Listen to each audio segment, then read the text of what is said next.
নমস্কার বন্ধুরা, welcome back to live আড্ডা ফুটবল। তো বন্ধুরা, আরও একটা নতুন ভিডিওতে তোমাদের সকলকে স্বাগতই জানাই। তো বন্ধুরা, ভিডিওটা শুরু করার আগে তোমাদের কাছে একটাই অনুরোধ, সেটা হচ্ছে যে আমাদের এই চ্যানেলে যারা প্রথমবার তারা কিন্তু অবশ্যই আমাদের এই চ্যানেলটাকে সাবস্ক্রাইব করে পাশে থাকা বেল আইকনটি অল করে রাখবে, যাতে সবার প্রথমেই এরম খেলার আপডেট তোমাদের কাছে পৌঁছে যায়।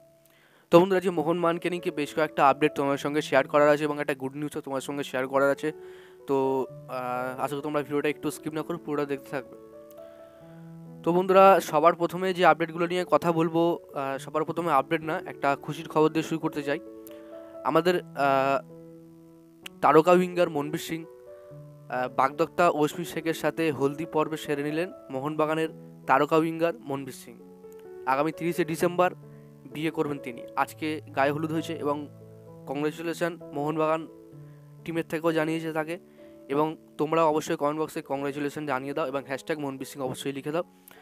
তো অনেকে প্রশ্ন করছেন যে মনবীর সিং তিনি বিয়ে করে হায়দ্রাবাদ ম্যাচের আগে তিনি কি ফিরতে পারবেন। তো অনেকে ডাউটে আছেন। তো আমি তোমাকে বলতে চাই, মনবীর সিংয়ের ইন্টারভিউতে তিনি অবশ্যই ক্লিয়ার করে বলেছেন যে আমার বিয়ের পর্ব সেরে আমি কিন্তু হায়দ্রাবাদ ম্যাচে ফিরে আসবো 2 তারিখে, অর্থাৎ সল্টলেকে তিনি কিন্তু ফিরে আসবেন। তো এই নিয়ে কিন্তু চিন্তা করার কোনো কারণ নেই।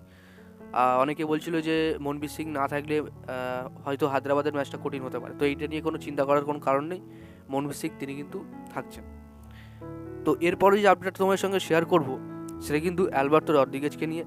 তো অ্যালবার্তো রদ্রিগেজ তিনি কিন্তু one of the most dangerous defender হয়ে উঠেছেন আইএসএলে, অর্থাৎ ইন্ডিয়ান সুপার লিগে, এবং তার মার্কেট ভ্যালুটা কিন্তু আরও আপ হয়ে যাচ্ছে। এবং বর্তমানে স্পেনের একটা ক্লাব আরসিডি এসপানল তাকে কিন্তু একটা অফার করছে এবং তাদের লিস্টে, তাদের শর্ট লিস্টে কিন্তু এই অ্যালবার্তো রদ্রিগেজের নামটা আছে। এবং তোমরা লক্ষ্য করেছো, মোহনবাগানের কোনো প্লেয়ার যদি এসে ভালো খেলে কটা মরশুম, তাহলে কিন্তু এই আরসিডি এসপানল প্রত্যেকবারে কিন্তু সেই প্লেয়ারদের টার্গেট করে। যেমন দিমিত্রি পেতাতসকে টার্গেট করেছিল এক বছর খেলার পরে, ব্রেন্ডন হ্যামিলকে টার্গেট করেছিল, কার্ল ম্যাকিউকে টার্গেট করেছিল। অনেক প্লেয়ারে কিন্তু এই আরসিডি এসপানল তারা কিন্তু টার্গেট করে মোহনবাগানের থেকে। কিন্তু মোহনবাগান কোনোরকম কোনো প্লেয়ারকে ছাড় দেয় না, যার কারণে কিন্তু ওই ক্লাবে তারা আর খেলতে যেতে পারে না। তো তোমাদের কি মনে হয়, আরসিডি এসপানল তারা যে অফারটা করতে পারে এই অ্যালবার্তো রদ্রিগেজ তিনি কি অফারটা রিজেক্ট করবে নাকি অ্যাকসেপ্ট করবে? তোমাদের কি মনে হয় অবশ্যই তোমরা কমেন্ট বক্সে জানিয়ে দাও।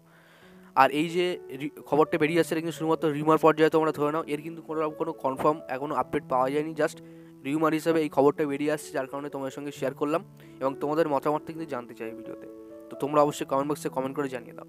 আর হ্যাঁ, এই ভিডিওতে তোমাদের কাছে মাত্র 100 লাইকের আশা রাখছি। 100 লাইক কমপ্লিট হয়ে গেলে কিন্তু সন্ধ্যাবেলার ভিডিওতে আমি তোমাদের জন্য রিডিম কোড আনবো। এরপরে যে আপডেটটা তোমাদের সঙ্গে শেয়ার করবো সেটা কিন্তু গ্রেগ স্টুয়ার্টকে নিয়ে।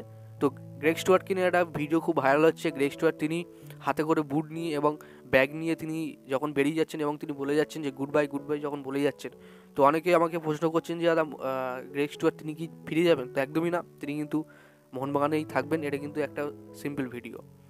তো আজকের ভিডিও এতটাই ছিল। যদি তোমাদের ভিডিওটা একটুও ভালো লেগে থাকে তাহলে লাইক করে দিও আর আমাদের এই চ্যানেলে প্রথমবার চ্যানেল হয়ে থাকে চ্যানেলটাকে সাবস্ক্রাইব করে পাশে থাকা বেল আইকনটি অল করে দিও।